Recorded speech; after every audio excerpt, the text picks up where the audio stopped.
Amod national highway 64 પર રખડતા પશુઓનો ત્રાસ, અકસ્માતનો ભય, તંત્ર નિષ્ક્રિય।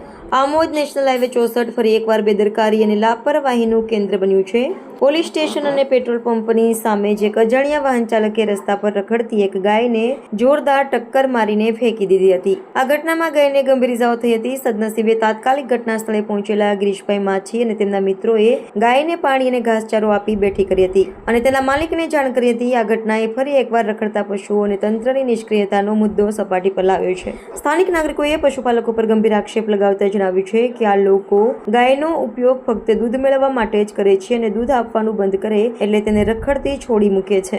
આ પ્રકારની બેદરકારીને કારણે જાહેર જનતા તો હેરાન થાય જ છે, પરંતુ મૂંગા પશુઓ પણ અકસ્માતનો ભોગ બને છે। લોકોનો સીધો સવાલ છે કે જો ગાય માતા દૂધ આપવાનું બંધ કરી દે તો તેને પાંજરાપોળ કે ગૌશાળામાં કેમ મૂકવામાં આવતી નથી। આમોદ નગરપાલિકા દ્વારા લાખો રૂપિયાના ખર્ચે બનાવવામાં આવેલો ઢોર ડબ્બો પણ ફક્ત શોભાના ગાંઠિયા સમાન સાબિત થયો છે। શહેરમાં ઠેર ઠેર મોટી સંખ્યામાં રખડતા પશુઓ જોવા મળે છે, જે ટ્રાફિક અને જાહેર સલામતી માટે મોટો ખતરો છે। જો ઢોર ડબ્બો કાર્યરત હોત તો આવી ઘટનાઓ બનતી અટકી શકાત। આ સ્થિતિને કારણે નગરજનો નગરપાલિકાની કામગીરી પર પણ ગંભીર આક્ષેપો લગાવી રહ્યા છે। લોકોના મતે નગરપાલિકા માત્ર ટેક્સ ઉઘરાવવામાં રસ ધરાવે છે, પરંતુ નગરજનોની સુખાકારી અને સુરક્ષાને અવગણે છે।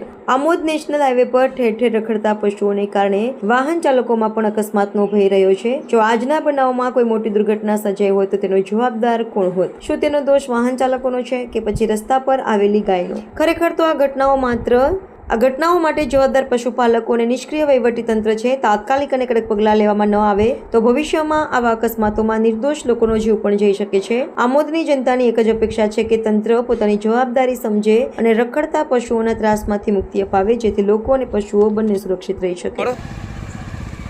ગિરીશભાઈ માછી। ગિરીશભાઈ, શું ઘટના બની હતી અહીંયા આગળ? અમને અજાણ્યા કોલ અમને આવ્યો।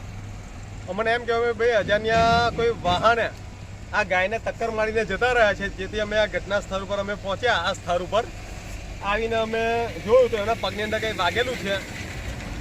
એને ઘાસચારાની અને પાણીની વ્યવસ્થા કરી। જે આ ગાય માતાના જે માલિક છે એમને અમે કોન્ટેક કર્યો। એમને એમ કહેવામાં આવ્યું તો અમે થોડા સમયની અંદર આવીને આ ગાયને અમે લઈ જશું।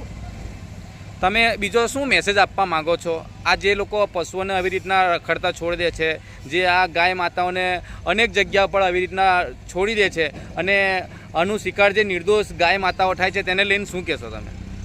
જે પશુપાલકો છે એમને હું એ સંદેશ આપવા માગું છું કે જ્યારે આ ગાય માતા જ્યારે દૂધ આપે તમને ત્યાં સુધી તમે એમના સગા થાવ ને જ્યારે એ દૂધ આપતી બંધ થઈ જાય, દૂધ આપવાનું બંધ કરી દે ત્યારે તમે એને છૂટી મૂકી દો। એને મરવા માટે, રખડવા માટે, ભૂખે તરસે, એને કચરો ખાવા માટે તમે છૂટી મૂકી દો। તમારે એમ કહેવું છે કે શું દૂધના તમે સરીગત છો? એ દૂધ આપે ત્યાં સુધીનો તમે એને પોતાના પશુ તરીકે ઉપયોગ કરો? કેમ એ હિન્દુ ધર્મની અંદર માતા નથી? એ તમારી પણ માં નથી? તો આ ગાયને તમે આવી રીતે છૂટી ના મૂકો અને જો દૂધ આપતી બંધ કરી દે તો પછી એ ગાયને તમે પાંજરાપોળ કે ગૌશાળાની અંદર તમે મૂક્યા હો, એને આવી રખડતી ના મૂકો, જેથી એ બિચારા પબ્લિક પણ હેરાન થાય અને એ મૂંગું જાનવર પણ હેરાન થાય।